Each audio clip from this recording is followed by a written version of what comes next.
Aujourd'hui, au podcast Briller en soi et ensemble, je reçois Odile Bonnefoy, qui est actuellement spécialiste en marketing RH et expérience employée chez Créaform, une entreprise technologique basée à Lévis. C'est une femme extraordinaire et vous allez voir, elle amène des concepts très concrets parlant d'expérience employée et d'asymétrie des attentions. J'en dis pas plus, un outil qui est extraordinaire que vous allez voir, vous allez pouvoir mettre en place et vous allez dire, mais oui, ça fait totalement du sens. Vous allez la découvrir, elle est lumineuse, elle est passionnée et elle est totalement humaine. Donc, je vous laisse avec Odile Bonnefoy. Odile, notre premier contact a été cette phrase, et je me permets de la lire. Zara, je te préviens, je suis tombée amoureuse de mon entreprise il y a 4 ans et je suis toujours dans ma lune de miel. Juste cette introduction m'a donné cette journée-là la chair de poule de dire, moi je veux la rencontrer, Odile. Il y avait déjà un feu et j'étais convaincue que c'était ton entreprise. Tu étais la présidente, la fondatrice, puis que tu la portais, mais parce que c'est ce qu'un entrepreneur va dire, tu sais, c'est le bébé, mais ça semble être ton bébé, ça semble être, tu sais, c'est important. Merci infiniment d'être là au podcast Briller en soi et ensemble. Merci beaucoup. Écoute, moi, je ne sais pas travailler dans une entreprise que j'aime pas du fond du cœur. Il y a des gens, tu sais, ils aiment leur travail, peu importe l'entreprise, si leur travail, juste tout seul, ça leur plaît, ça leur va. Non, moi, il faut que je sois en amour avec mon entreprise. Puis, il y en a un, une fois, qui m'a dit, non, je ne sais pas ce qu'on a mis dans ton verre le premier jour, mais c'était un sacré filtre d'amour. Puis, effectivement, T'es tombée dans la soupe comme Obélix, oui, finalement. C'est toute une histoire. Tu sais, on parle beaucoup de valeurs. Puis moi, quand j'accueille des gens, je parle beaucoup de valeurs. Puis pour certains, c'est juste des mots, c'est du marketing RH. Tout ça. Non. Quand tu es bien dans une entreprise, c'est parce que tu partages les valeurs de l'entreprise puis des gens avec qui tu travailles. Donc, Mais c'est ça. Et c'est ce que j'ai senti. Et pour moi, justement, c'est de regarder qu'est-ce qui fait que cette organisation, tu l'as dans la peau, que tu es amoureuse de cette organisation-là. Dis-moi, déjà, on va commencer par ça parce qu'après, j'en ai plein d'autres, mais déjà, juste une petite aparté, c'est pas le monde des calinours ou des bisounours, comme on dit en France. Il y a des choses qui vont bien, d'autres qui vont pas. Mais globalement, c'est parce que c'est une entreprise où l'humain est très important. Puis c'est pas fake. C'est une entreprise dans les valeurs, notamment, par exemple, c'est l'innovation. Puis le souci du client est très important. Puis les fondateurs, puis maintenant la nouvelle équipe exécutive, enfin je dis nouvelle, ça fait déjà longtemps, leur conviction, c'est que tu peux pas grandir, tu peux pas innover, tu peux pas satisfaire ton client si l'humain n'est pas présent dans l'entreprise, mais réellement. C'est-à-dire si les gens ne sont pas engagés à faire un petit peu plus, à tester, puis des fois se tromper, puis recommencer, ça ne marchera pas, tu ne pourras pas avoir la performance que l'entreprise décide d'avoir. Donc, c'est la conviction de l'équipe exécutive. c'est finalement top-down, tu sais, ça vient, on parle souvent de culture d'entreprise. Oui, mais parfois, au nouveau, je leur dis, puis tous les très jeunes n'en ont pas toujours conscience, mais ceux qui ont plus expérimenté le savent. Tu peux avoir les meilleurs managers du monde, les meilleures personnes au monde. Si l'équipe exécutive n'est intéressée que par le profit, et rien d'autre. Je ne suis pas en train de dire que le profit, c'est sale, c'est mal. Mais s'il n'y a que ça qui t'intéresse, que tu nies l'humain, que tu nies le bien-être au travail, bah, ça ne marchera pas. Donc, les convictions de l'équipe exécutive de Créaform sont clés dans l'état d'esprit qui règne dans l'entreprise. Mais je dis souvent, quand je forme en expérience employée, que pour moi, c'est la première chose, parce que les gens vont penser aux chiffres, aux clients et aux employés. Moi, je mets les employés, les clients, et le chiffre, c'est la conséquence de tout ça au final. Moi, j'ai longtemps été dans les ventes, service à la clientèle. Puis, en tant que Français, ça fait 15 ans que j'ai quitté la France, mais je suivais beaucoup des écoles de pensée par rapport au service de clientèle. Puis, il y a une théorie dont on parle beaucoup en France, c'est la symétrie des attentions. Si tu veux plaire à ton client, assure-toi que tes employés soient heureux. Puis souvent, quand tu fais les deux courbes, la courbe de satisfaction des clients, elle est parallèle avec la courbe de satisfaction des employés. Puis si tu abîmes la satisfaction des employés, si tu fais quelque chose qui vient vraiment briser ça, le lien de confiance, l'envie de se dépasser, tu vas le payer cash dans la satisfaction des clients. Mais justement, quand tu es arrivé chez Créaform, est-ce que tu avais déjà cette mise en place-là de l'humain était déjà Vraiment, présente. Alors. vraiment. En fait, parce que la culture, tu sais, des fois, même j'ai participé à des belles entreprises, mais les valeurs, elles étaient discutées autour d'une table avec l'équipe dirigeante, puis le marketing. Alors, c'est quoi nos valeurs? Puis ça ressemblait à une liste de souhaits, mais finalement, c'était pas incarné. C'était, puis parfois même, tu étais obligé d'aller regarder. Tu sais, on avait écrit ça sur les murs, mais c'était quoi déjà nos valeurs? Nous, ça a vraiment été pensé, ça a été ingurgité et Vécu, puis vécu. trouver des outils qui vont venir matérialiser, en fait, des actions, des gestes des actions, concrets. des gestes, beaucoup de gestes. Puis c'est souvent des petites choses. Quand c'est interne, c'est vécu, tout ça. Puis on s'assure aussi de toutes les personnes qui arrivent chez Créaform qu'elles aient ces valeurs-là. Puis parfois on s'est trompé rarement, très rarement. Parfois on a recruté des gens qui techniquement étaient bons, mais qui ne partageaient pas les valeurs. On ne les a pas gardés parce que ça vient abîmer les valeurs. Puisque pas que moi, mais ce que j'ai tendance à dire, c'est que dans ce que les avantages distinctifs que les clients aiment de nous, il y a des avantages produits, des choses vraiment, tu sais, qu'on est très bon, puis on s'assure d'avoir. Mais il y a un quatrième avantage dans les avantages qui nous sont perçus, c'est notre savoir-être. Celui-là, c'est le plus fragile.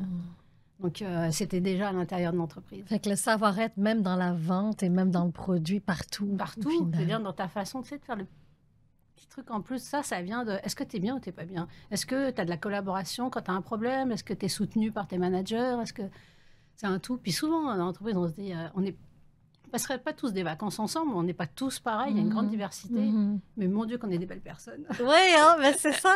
Et en fait, je fais souvent le parallèle, des fois on rentre dans des maisons, puis il y a des maisons où on se sent bien, puis il y a des maisons où on se sent un peu moins bien. Mais c'est l'expérience, c'est l'ambiance, c'est l'éclairage, c'est l'attention qu'on va mettre dans l'accueil, c'est tout ça. Ce petit fine-tuning, on va dire, là, ces petits je ne sais quoi qu'on va ajuster, qui vont faire que finalement, les équipes vont le porter aussi, parce qu'au final, ils ont envie de collaborer. Je me souviens d'une fois, une discussion, pendant la pandémie, on a beaucoup parlé des jobs essentiels. Puis un jour, dans une discussion, on s'est dit, mais chez nous, en fait, on se sent tous essentiels. Il n'y a pas de stars, vraiment. Ça va jusqu'à des petits détails qu'il n'y a pas de place réservée pour la direction ou autre. Enfin, du stationnement, de stationnement. Parce qu'on est tous essentiels. Tout le monde ne peut pas être vice-président ou présidente. Tout le monde ne peut pas être assembleur de nos technologies ou finances ou autre. Mais les uns sans les autres, on n'est rien, quoi. Et puis, on a pris conscience qu'il n'y a pas un département qui sent la dernière roue du carrosse ou la star. Donc, c'est quelque chose que j'aime. On va revenir un petit peu sur toi, parce que là, j'ai plein de questions qui s'en viennent sur comment on matérialise tout ça dans l'entreprise. Mais toi, en tant qu'Odile, qui arrive de France, est-ce que, très jeune, cette lueur-là d'humain, cette lumière d'humain qui est là, est-ce que ça a toujours été ou est-ce que tu as dû la travailler? Est-ce que... je ne l'avais pas conscientisée. OK. Au départ, tout départ, tu sais, quand tu es jeune, tu réfléchis à des métiers, tout ça. J'ai réfléchi à des métiers par rapport à l'humain, mais c'est un peu je veux dire, j'avais pas tant la maîtrise de ma vie, dans le sens que, tiens, il y a une école de commerce, c'est réputé, j'étais bonne élève, tiens, on va aller dans une école de commerce, puis tiens, la vente, le marketing, c'est pas mal. Puis assez rapidement, dans mon parcours, je suis devenue gestionnaire dans les ventes. Puis j'aimais ça, mais en fait, ce que j'adorais, c'était l'humain. Puis une fois, j'ai eu la chance d'avoir une équipe, quand je suis arrivée, qui était pas en bon état. Tu sais, déprimée, vraiment, mais pas facile. En plus, c'était des collègues avant, donc on dit toujours, c'est pas la meilleure.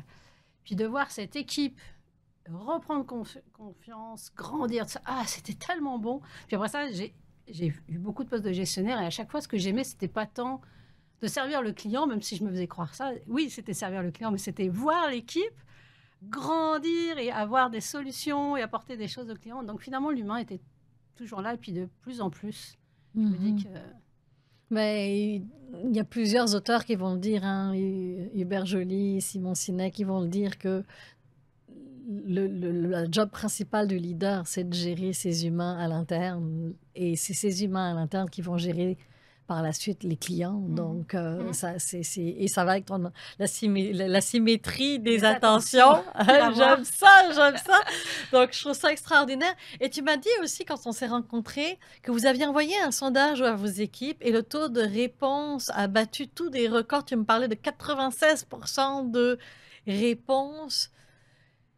Comment concrètement on arrive à fédérer 96% là?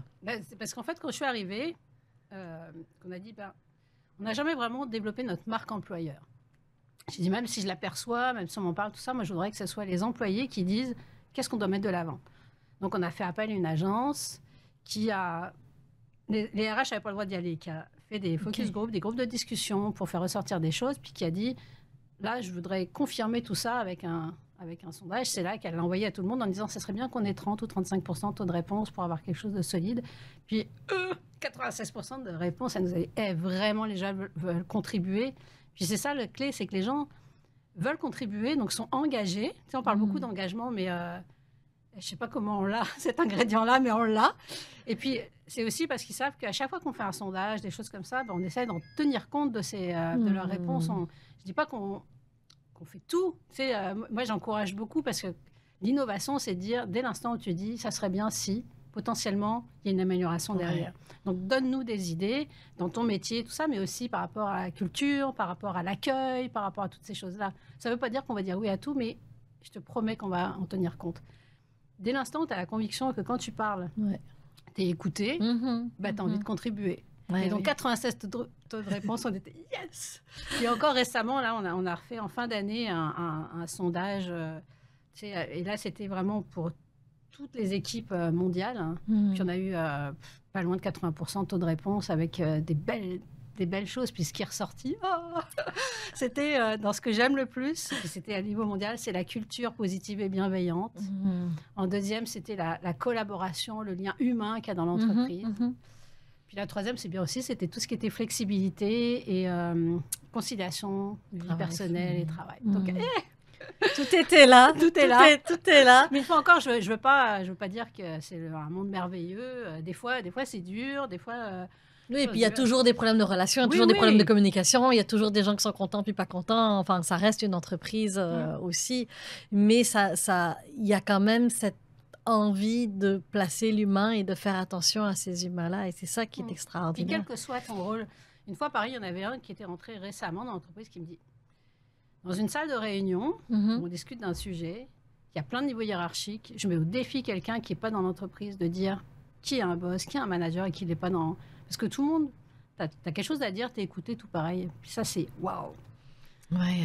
C'est pas si fréquent en France où, même si ça a énormément évolué, le lien hiérarchique est encore là, très présent. Là, c'est... il y a des managers, il y a des gestionnaires parce qu'il en faut, puis tant mieux. Mais même si tu viens d'arriver, tu es un stagiaire, puis tu as une bonne idée, bah, tu es écouté pareil. Moi, ce que j'entends, c'est que l'ego, il n'y a pas vraiment la place pour l'ego à ce moment-là, tu sais, de dire il y a une prise de pouvoir.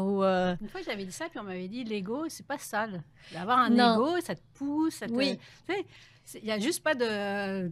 C'est la big picture, c'est plus pas de... le gros melon. Oui, là. non, c'est plus une de bonne dire gestion. je m'occupe de moi ou j'attrape la grosse tête puis c'est me, myself and I et puis là c'est moi qui gère. Mais c'est beaucoup plus dans j'avance ensemble et on arrive à co-créer quelque chose finalement. Donc ça, je trouve ça extraordinaire. Tu parlais de valeurs tout à l'heure de l'entreprise, dont l'innovation. Les valeurs que vous avez, comment vous arrivez à les matérialiser? Est-ce que vous faites des groupes? Que j'essaie d'aller vraiment dans... Concrètement, est-ce que vous avez des personnes qui bûchent sur des mandats de ce type-là en disant okay, comment on fait pour pouvoir matérialiser l'innovation? Comment on fait pour pouvoir matérialiser la bienveillance? Comment ça se passe? Il y a plusieurs années, il y a près de 15 ans, on était dans des locaux, tu vas rire, mais on était dans des locaux trop exigus. Puis la responsable du projet, qui est devenue notre présidente, qui avait un nouveau building à construire, a dit on va faire un siège social qui nous ressemble. Mais qui sommes-nous?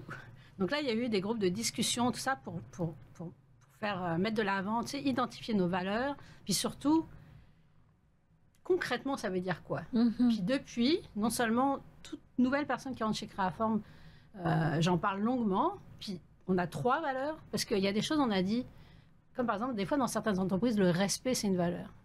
Non, c'est un prérequis. C'est un acquis, ça devrait être là. Ça devrait même pas être là. Ah, Donc, nous, on a 3 valeurs, mais ces 3 valeurs-là, elles sont assumées, puis elles sont expliquées. C'est la passion, la détermination, l'innovation. Puis vraiment, j'insiste, quand je fais les accueils, j'insiste longuement, je suis bavarde en plus, comme tu peux te rendre compte. Je dis l'innovation, qu'est-ce que ça veut dire? Voilà ce que ça veut dire. La détermination, voilà ce que ça veut dire. La passion, voilà ce que ça veut dire. Avec des choses bien concrètes. Puis après 3 mois ou à la fin du stage, tout ça, dans les questions, on fait systématiquement au niveau des ressources humaines, même si les gestionnaires le font aussi, une entrevue. Bon, puis à chaque fois, bon alors nos valeurs, est-ce que tu les as perçues? Est-ce que tu as trouvé quand tu avais raconté juste une belle histoire? Puis je te jure, à chaque fois, c'est franchement, c'est pas un mensonge, je les ai sentis. Mais l'idée, c'est de dire, c'est bien un bien grand mot de dire détermination. Ça veut dire quoi, détermination? Ça veut dire, on aime livrer, tous les gens qui sont chez nous, ils aiment avoir des résultats, ils aiment livrer la marchandise, mais individuellement, mais aussi collectivement. Ça sert à rien si tu es tout seul à avancer dans ta barque, mais que l'équipe, elle avance pas. Mais à l'inverse, si tu sens que tu as du mal à livrer, que tu as toute l'équipe derrière toi, fais appel à elle. Et puis c'est comme ça que ça ressort que j'aime l'humain qui est autour de moi parce qu'on se sent soutenu. Donc bref, l'idée c'est de les identifier. Puis les valeurs d'une entreprise, elles viennent pratiquement toujours des fondateurs. Tu sais, toi, créer ton entreprise, tu avais un moteur, tu as quelque chose qui t'anime et puis qui te ferait du mal si c'était piétiné. Les valeurs d'une entreprise, celle de Créaforme, elles viennent de nos fondateurs. Le truc, c'est de les identifier. Puis parmi, je te dis, toutes les valeurs possibles, c'est lesquelles qui sont clés, essentielles à la performance de l'entreprise, mais à la performance individuelle aussi. Puis une fois qu'elles sont identifiées, puis là, ça avait été fait avec des collaborateurs, c'est comment qu'on la met en œuvre, c'est quoi qui est important en termes d'attitude, de comportement. Puis on s'assure, quand on recrute, de recruter des gens qui vont se sentir bien, puis qui vont vivre ces valeurs-là, qui vont les faire vivre, et puis de s'assurer qu'elles soient toujours là. Donc c'est à la fois très facile, hyper compliqué. Oui, c'est ça. Et ça amène aussi énormément de questions. Puis là, je vais sortir de celle-là versus celle-là. Tu as amené l'aspect dans la détermination, le soutien, justement, arriver à soutenir dans cet effort-là. Ça amène, au-delà du soutien, la protection et la sécurité pour donner aux équipes le droit à l'erreur, le droit à l'essai, le droit à poser des questions. Comment vous gérez ça pour pouvoir amener cette protection-là et cet environnement-là qui est sécuritaire finalement, pour qu'ils se donnent le droit d'avancer là-dessus? Je pense que ça vient vraiment... On recrute aussi des bons gestionnaires, les gestionnaires qui savent... Évidemment, quelqu'un qui répète les erreurs, il va y avoir une sanction. Mais si la personne a fait une erreur parce qu'elle cherchait à faire son mandat puis qu'elle avait respecté, je veux dire, les bonnes pratiques de ça puis qu'elle n'y a pas réussi, ça veut dire qu'elle a peut-être manqué d'accompagnement, de coaching, tout ça. Donc les managers, les gestionnaires, ils sont à l'écoute de ça. Et puis eux-mêmes, à titre personnel, ils peuvent être ils peuvent être dans cette logique-là. Donc l'idée, c'est d'accompagner tout ça. Puis je dirais on essaie d'accompagner nos managers justement parce qu'on a tout type de managers, des gens qui sont là depuis très longtemps, d'autres pas. Et puis le rôle du manager est tellement essentiel, mais il a beaucoup changé.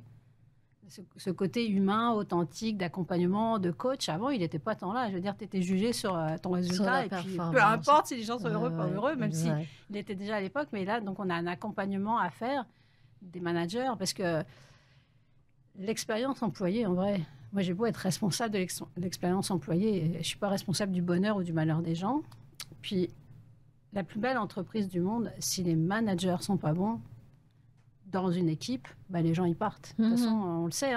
Oui. C'est un taux écrasant de gens. Quand ils quittent l'entreprise, c'est pas à cause de l'entreprise. C'est pas parce que tu as mis une salle de gym, des fruits frais, des machins, que les gens restent. C'est souvent à cause. Puis souvent, c'est une personne qui fait fuir, c'est ça. Il y a une personne qui fait fuir tout le monde, au final.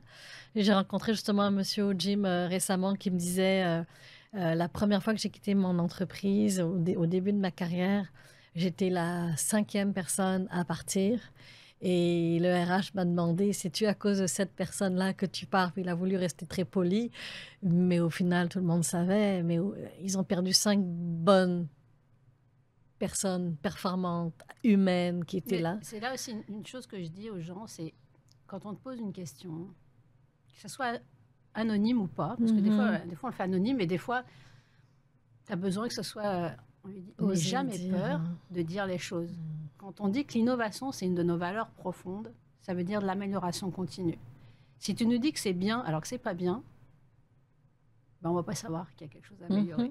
N'aie pas peur de se dire oh, qu'est-ce qu'ils vont penser de moi ou non, dis les choses. C'est comme ça qu'il fallait que tous les voyants soient verts. Tout va bien. De mon côté, tout va bien. Mes projets vont bien. Donc, et puis, mais au final, c'est quand pas... on fait le point, par exemple, après 3 mois ou régulièrement, ce qu'on leur dit, quand c'est les RH qui font, on lui dit on va pas faire un retour direct au manager, sauf si tu nous dis j'aimerais que tu lui passes un message, mais nous, ça va nous allumer des voyants. Puis effectivement, si on voit que ça fait 3 dans l'équipe qui nous disent que ils n'ont jamais de rencontre avec leur manager ou ils ne peuvent pas se laisser aller. Et ça veut dire qu'il y a un voyant, il y a peut-être un coaching à faire, il y a quelque chose à faire, le faire mentorer par quelqu'un.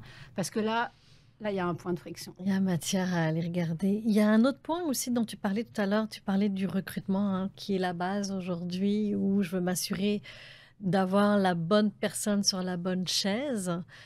Comment tu fais en amont? Quel type de questions on pose en entrevue là, je dirais t'assurer? Moi, je ne fais pas partie de l'équipe de recrutement. Non, c'est ça. Mais tu sais, ce serait quoi, toi, que tu sais comment... Mais juste la petite anecdote, c'est que dans l'équipe Créaform, on recrute beaucoup de gens qui ont une expertise rare. Tu sais, des développeurs logiciels, des concepteurs en mécanique, en simulation. Enfin, tu sais, il n'y en a pas tant. Enfin, je veux dire, on cherche vraiment une expertise. Et puis, on a des gens sur le plancher de production qui assemblent nos scanners, puis sur lesquels on ne demande pas une expertise. La plupart, je veux dire, n'ont jamais assemblé de pièces technologiques pour faire un scanner. Donc quand tu es nouveau recruteur, tu dis « Ah, ça va être facile. » Très compliqué. Parce qu'on s'assure d'avoir justement une belle culture sur le plancher de production. Puis que je te promets que le responsable de la production... il est hyper exigeant sur qui il recrute, mais pas l'expertise. On a des gens qui ont été dans la restauration, qui ont été militaires, qui ont été dans le service de la santé, peu importe. On cherche justement un comportement, des valeurs, le souci de l'autre, le souci du travail bien fait, enfin des choses comme ça. Et puis c'est à travers justement la posture, les questions, qu'est-ce qu'ils ont fait dans la vie, comment ils en parlent, qui vont les recruter. Donc, des réactions. Mais j'ai jamais assisté à leur j'aimerais ça être une petite souris. Mais je t'assure qu'ils ne se trompent pas. Non, hein, mais c'est parce que... Mais après, les bonnes personnes, quand on a nos valeurs à la bonne place, on les attire aussi. Et l'entreprise doit attirer aussi. Moi, je parlais un petit peu d'énergie, là, mais on est plus attiré par des gens qui nous ressemblent. Et est-ce que si top-down, Créaform est en train de libérer ce 96% de bonheur, on va dire, ben forcément, ça on va dire parce que on n'est pas à 96%, non, tout le temps. Non, mais tu sais, de pouvoir dire, waouh, on arrive à le faire, mais donc ça parle, puis le bouche à oreille, puis certainement qu'à l'interne, il y a des gens qui disent, viens travailler chez nous, viens travailler chez nous. C'est l'interne. C'est l'interne. Ouais, c'est ça. C'est pas la prime ou genre de choses. Non, c'est juste. On va référer parce que c'est une entreprise coup de cœur. Et moi, j'ai la chance de pouvoir interviewer des gens extraordinaires dans ce podcast. Donc, vraiment, je suis chanceuse. Et des personnes vraiment humaines. Et ça m'amène à l'autre question. Tu as parlé, vous êtes effectivement, hein, j'ai vu quelques vidéos de ce que vous êtes capable de faire avec les scanners et tout ça. Vous avez beaucoup de personnes techniques. Et on dit souvent que les gens qui sont techniques, ben, ils sont techniques, mais la relation humaine est plus compliquée. La communication semble être plus compliqué. Comment vous assurez malgré tout, parce qu'il y a des gens qui sont introvertis, extravertis, comment vous faites pour pouvoir aller les chercher malgré tout? Bah déjà, tu sais, dans les équipes qui se ressemblent, ça semble. Tu sais, dans certaines équipes, le manager est un peu introverti. C'est pas quelqu'un qu'on va aller voir danser en fou sur scène lors d'un 5 à 7. Mais les équipes qui recrutent ont un peu le même profil. Donc, ils s'entendent bien. Je veux dire, ils sont rares de mots, mais ils ont les mots juste entre eux, donc ça se passe bien. Et puis, on essaie de faire en sorte d'avoir des activités, parce que pour nous, c'est vraiment important des activités en commun, parce que ça crée du lien, ça crée ce petit truc en plus qui fait que c'est pas juste un collègue, il y a un petit truc en plus. Puis, on essaie d'avoir des activités qui conviennent à tout le monde, en sachant qu'on rappelle à chaque fois et puis les employés nous le disent, sois toi-même. Si tu détestes faire du sport avec les autres, si tu détestes aller dans les 5 à 7, jamais personne ne va dire, dis donc, tu viens jamais, quel mauvais collègue. On essaie d'aller les chercher comme ça. Puis là, tu vois, je ne sais pas ce que ça va donner, mais là, on lance un conseil d'engagement. On est en train de solliciter des gens qui vont venir nous dire qu'est-ce qu'il faudrait qu'on fasse comme entreprise pour aller encore plus loin en termes d'engagement. Puis moi, je veux des gens très divers, justement. Pas juste ceux qui sont, waouh, qui sont exubérants, qui ont tous les premiers à lever la main. Je veux des gens qui s'expriment peu pour dire, bah, moi, avec ma réalité, avec mon tempérament, c'est ces petites choses-là qui seraient importantes. Ouais. Donc, Oui. rendez-vous dans quelques mois pour savoir Ah si ça a donné le conseil non, mais d'engagement. puis je te ferai certainement signe juste pour avoir des nouvelles. Mais c'est exactement ça. Puis tu parlais du GBS, le gros bon sens finalement, où on parle de marque employeur, on parle de l'humain en avant. On le sait aujourd'hui, c'est sur les réseaux partout. On le sait que c'est important. Selon toi, qu'est-ce qui fait qu'il y a encore certaines entreprises qui n'arrivent pas à faire cette transformation-là, à aller vers ça? Parce qu'il y en a encore plus de ce type-là que des entreprises humaines. Il y en a de plus en plus, mais c'est l'ancienne, moi j'ai envie de dire, l'ancienne manière de gérer avec la nouvelle. Et l'ancienne a fonctionné, on va pas non plus tout... ça a fonctionné, ça nous a amené à la fin, pour moi, à la fin d'un cycle. Et là, ben, on veut se retrouver. On veut se retrouver, Ouais, mais nous, dans j'ai l'impression l'entreprise. que, puis je connais des entreprises où ça a empiré après la pandémie. Parce que, par exemple, et puis vraiment, je ne suis pas du tout contre le Est-ce que c'est à cause télétravail, du télétravail Mais et moi, j'ai des de collègues, la d'anciens gestion, collègues qui sont du contrôle? 100% en télétravail maintenant. Mm. Puis il y en a une récemment, elle m'a dit, en vrai, je ne travaille plus pour mon entreprise, je travaille pour ma boss. Parce que j'ai plus du tout de relation avec les autres. Elle me dit, ça ne me gêne pas, mais je suis devenue consultante. Je fais juste des tâches. Puis il y a des entreprises, ça leur va très bien. Ils veulent juste des exécutants. Tu as telle chose à faire, tu le fais, et puis peu importe le reste. Ça peut être un modèle, hein, mais nous, c'est pas le modèle qu'on a choisi. Ça va fonctionner pour certaines personnes, effectivement, et peut-être pas pour toutes. Je te dirais que c'est quand même un sujet qui nous fait beaucoup discuter par rapport à ça, parce qu'on veut, dans l'entreprise, on ne veut pas imposer retour systématique de tout le monde. De toute façon, tout un chacun, on aime avoir cette flexibilité, ce choix, tout ça. Mais le 100% à la maison, qui convient à certaines personnes, bah, ça développe ton moi, mais pas le collectif. Puis l'idée, c'est de réussir à trouver ensemble le juste milieu, tu sais, la pointe de correction entre le bien du collectif et le bien individuel. Puis c'est pas facile, c'est avec essai-erreur. Puis il y en a qu'on va perdre. Parce que celui qui est très à l'aise à être 100% derrière son écran, puis le lien, il s'en fout, et puis il veut juste faire ses tâches, bah celui-là, on va le perdre, mais quelque part, je pense que c'est pas grave. Même si c'est le plus brillantissime au monde, parce que nous, on croit que le collectif, co-développer, co-générer des idées, tout ça, c'est ça qui fait que l'entreprise va être performante sur le long terme. Mais oui, parce qu'une personne ne peut pas tout porter, c'est ensemble avec les idées. Enfin, c'est juste incroyable. Même le podcast, enfin oui, je l'ai mûri, mais après, je me suis déposée, j'ai parlé à du monde, je dis, OK, comment je vais l'aligner? Et puis, je me suis fait accompagner pour m'assurer d'eux. Donc, c'est important, effectivement, de d'être pouvoir... challengé. Oui, d'être challengé, oui. Et puis de se challenger aussi, parce que souvent, on est dans notre zone de confort où j'aurais pu très bien dire à mes invités, bah, écoute, moi, j'ai mon bureau à Montréal, je le connais, venez à Montréal. Versus expérience collaborateur, où là, j'ai dit, OK, j'ai mes invités, je les aime. Je vais aller dans un nouveau bureau comme on a fait aujourd'hui et puis dire, bon, ben, je vais tester la technique dans un autre bureau puis me challenger. Et puis c'est des petites choses, mais qui font grandir la confiance aussi et puis qui avancent. Donc, moi, j'ai souvent dit, oui, on est une PME, mais quand même une grosse PME. Mais arrêtez de dire que c'est parce que vous avez de l'argent. Non, c'est l'humain, c'est des petites choses, c'est des petites attentions. Je l'ai dit 1000 fois que... une des choses qui m'avait touchée, c'est que justement, toujours le responsable de la production, il a un mur où quand ça fait quelques mois que tu es là, devant tout le monde, lors d'une réunion, tu viens signer à l'encre indélébile ton nom, parce qu'à partir de maintenant, quoi qu'il advienne, que tu restes ou que tu restes pas, tu fais partie. Tu as apporté quelque chose, tu as eu un impact, tu as apporté quelque chose à l'entreprise. Je veux dire, ça coûte rien du tout. Puis il y en a quelques-uns, ils ne seront pas touchés par ça. Mais la plupart... Mais oui. C'est émouvant. Ben Donc, oui. je veux dire, il y a plein de petites choses qui font que tu es mis de l'avant. On essaye de souligner, je veux dire, les anniversaires de service. travers quelques cadeaux, mais aussi, on a un mur des célébrités, c'est ceux qui fêtent leur anniversaire, on a fait un petit cadre sympa. Puis il y en a qui viennent signer au dos.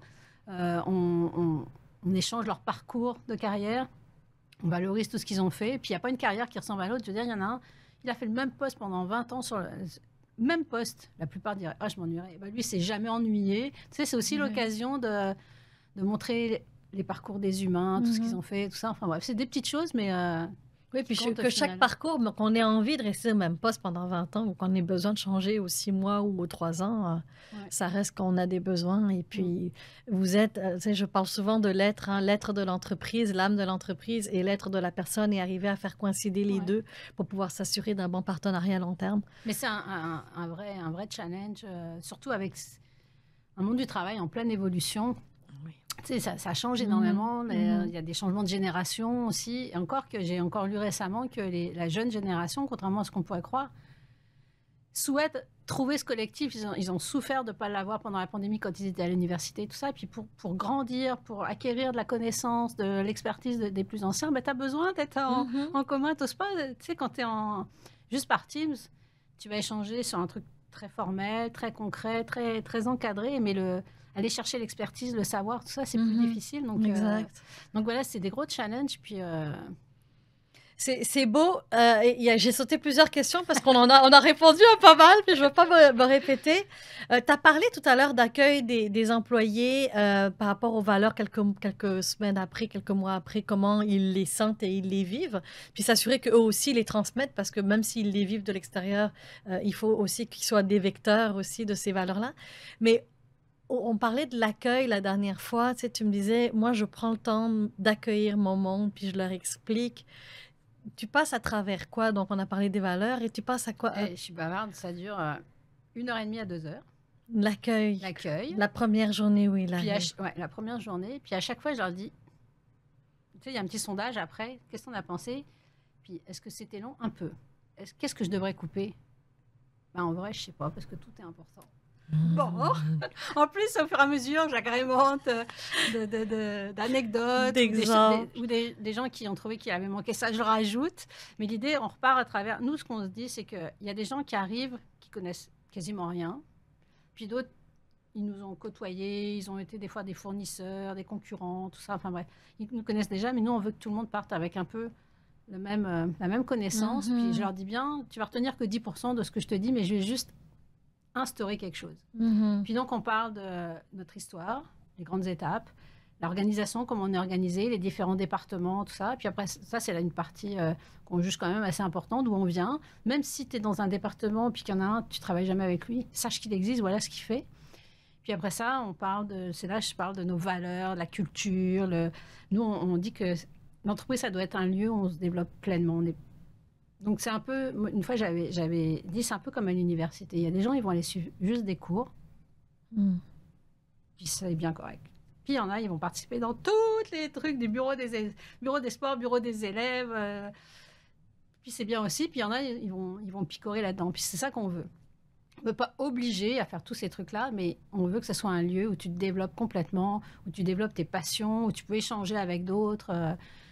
Et donc, on a plein de micro-comités. On a des gros comités, puis des micro-comités qui organisent des donjons et dragons.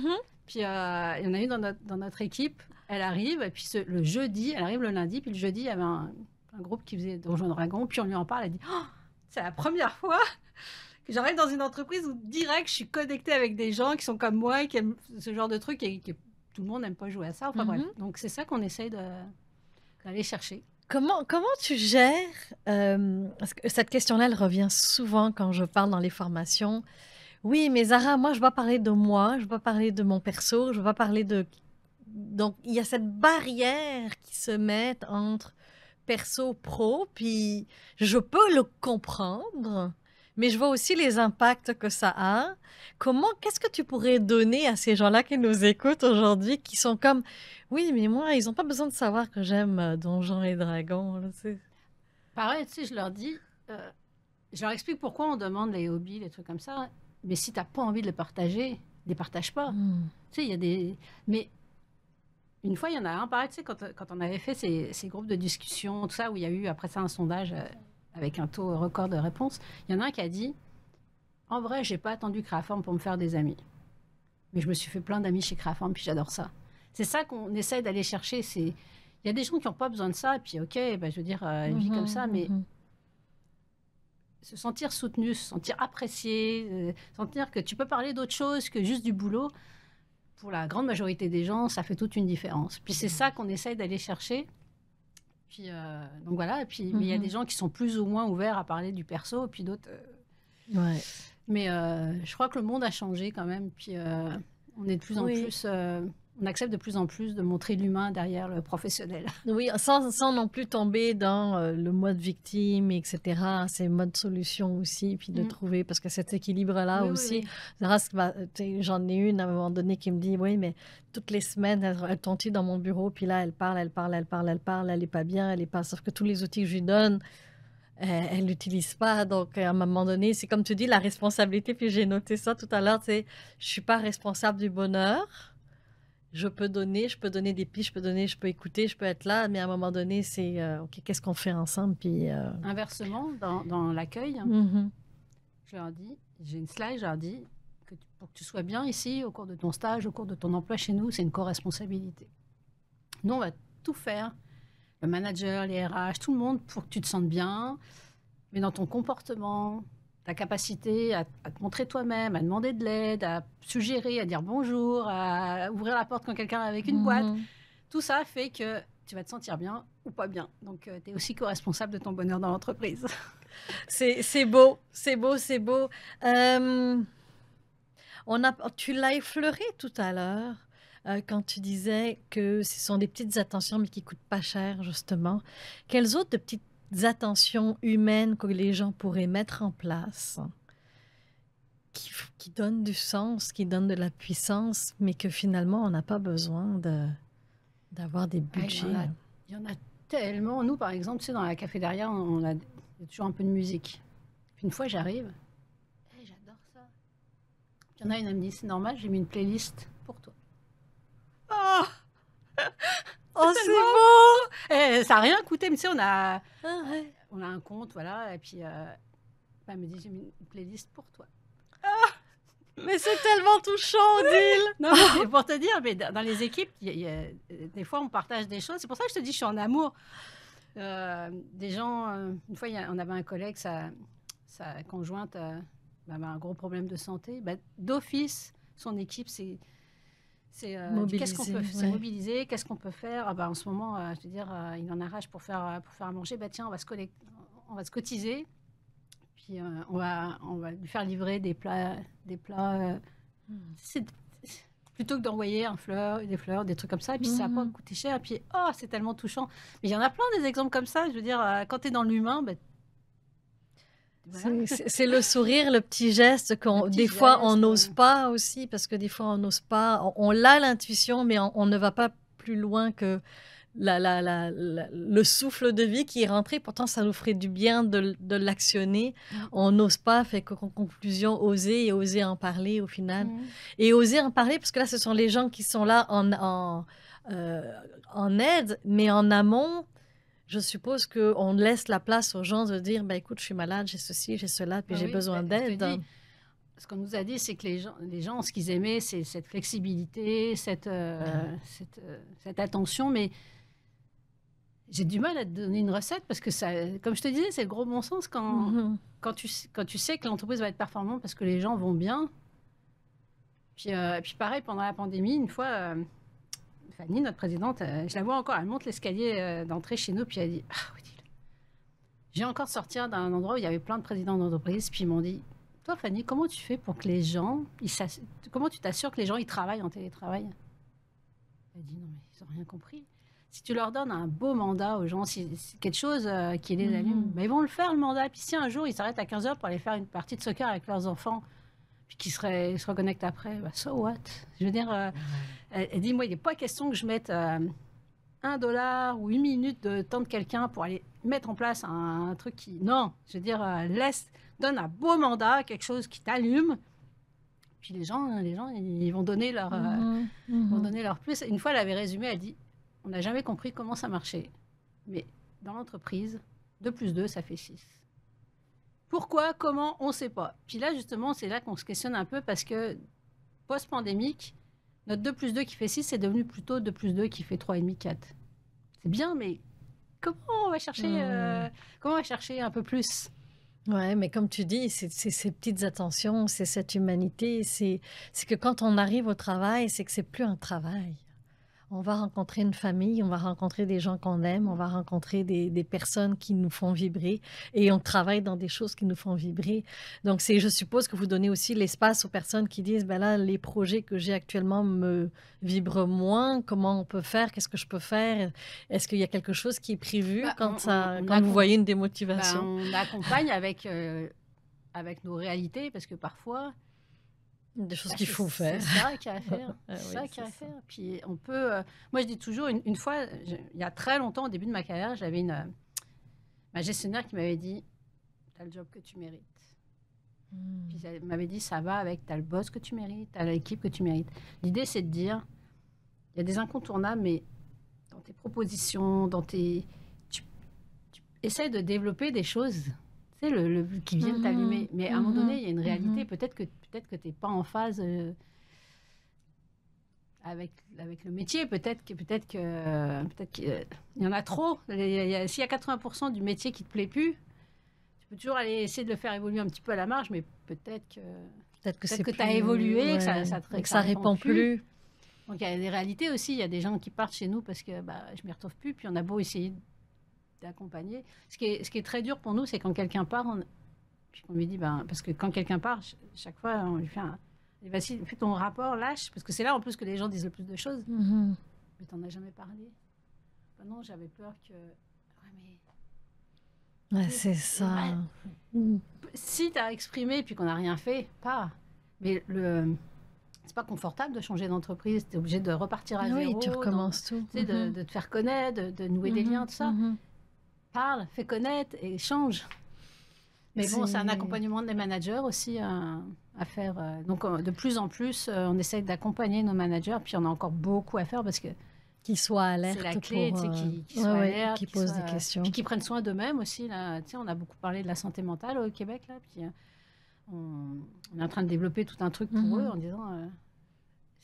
c'est comme le masque dans l'avion. Ah oui, si toi, tu te sens pas bien, ça, ton équipe ne se sentira pas bien. Donc, Mais c'est exactement la symétrie des attentions, je reviens encore là-dessus, où au final, c'est nous d'abord. Enfin, si ici, ça ne marche pas, je ne serai pas à l'écoute. Si je ne m'écoute pas, je ne suis pas à l'écoute des autres. Donc, c'est d'office. Donc, les petits signes d'énervement ou de défi ou d'erreur dans les dossiers, etc., on ne les voit pas parce qu'on est pris avec ce qui se passe à l'intérieur. Donc, puis, des fois... Moi, en tant que gestionnaire, je suis tombée dans le piège aussi. Ça va tellement vite, puis on n'a pas envie de s'occuper d'un truc. On dirait, c'est la pensée magique, ça va se résoudre tout seul. Sauf que le petit bobo, ça devient un monstre. Donc, il faut aussi être alerte sur ce petit truc-là. J'ai peut-être pas envie de le gérer. Ça va se régler tout seul. Non. Occupe-toi-en, ça va devenir... Tu vas même oublier que ça s'est passé parce que tu l'as résolu tout de suite. Mais si tu le laisses, si tu attends... Soit la personne va partir, soit ça va devenir un monstre. Ben oui. On arrive pas mal à la fin. J'ai encore une petite question. Si tu avais la chance de croiser la petite Odile de 7-8 ans, tu lui dirais quoi? Et confiance dans la vie. À l'époque, tu peux pas... si on m'avait dit que je parlerais devant un micro, j'étais tellement timide, tellement peur du regard des autres.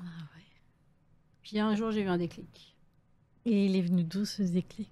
D'une professeure de français. Je sais pas, une façon de... Avant, elle parlait devant tout le monde. Je te jure, j'oubliais tout. Je devenais rouge. Puis, je sais pas, elle a une façon de m'accompagner, tout ça. Et puis, je me suis rendu compte que de parler devant tout le monde, par exemple, les gens s'en foutent. Comment...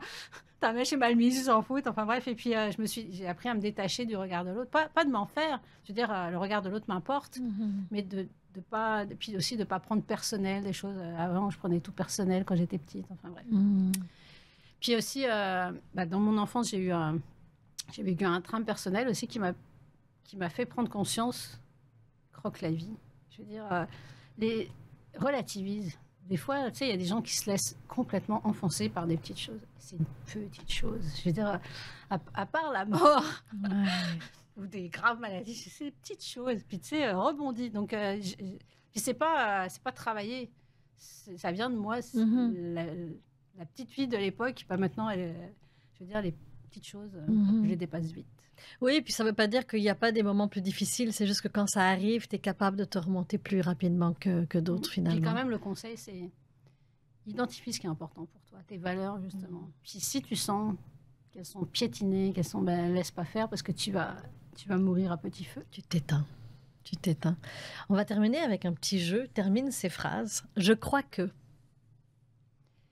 Le meilleur est à venir malgré toutes les, les mauvaises nouvelles qui viennent de partout. L'humain est. Essentiel. Moi, c'est mon moteur. Je pourrais pas vivre sans les autres. Notre rôle dans nos entreprises, c'est. Bah, là aussi, de se soucier du bien commun pour le bien collectif. De dépasser son petit moi. Est-ce que tu as envie d'ajouter quelque chose? Bah écoute, moi, t'es tellement lumineuse. Tu fais ma journée. Ben, c'est réciproque. C'est vraiment un grand bonheur de t'avoir reçu, Odile, vraiment. Un bonheur et au-delà de ça, je sens une belle connexion. Donc, bien heureuse de t'avoir dans ma vie et puis de pouvoir continuer notre belle relation. Je sais pas si je peux rajouter qu'on Vas-y. s'est connus grâce à Marielle. Oui. Lumino. Puis une des choses, c'est que les chambres de commerce, c'est des connecteurs d'humains incroyables. Donc je voulais aussi rendre hommage aux chambres de commerce et à Marielle en particulier. Oui, que je vais recevoir aussi. Je suis bien contente. Alors, merci infiniment, Odile. Merci beaucoup. Merci. Et pour vous qui êtes sur YouTube, Spotify et tous les réseaux sociaux, peu importe où vous êtes, dites-moi si vous avez aimé, commentez, posez-moi des questions et puis faites des pouces. C'est comme ça que je sais que vous êtes présents et que vous aimez, surtout pour que je puisse continuer à vous donner du contenu qui est pertinent. Et surtout, prenez des notes lorsque vous avez ces rencontres-là parce que c'est pour vous qu'on fait ça, c'est pour vous donner du sens, pour vous donner de la puissance dans vos actions et dans vos gestes, pour que vous puissiez vous aussi devenir des vecteurs de transformation et de sens et d'impact humain.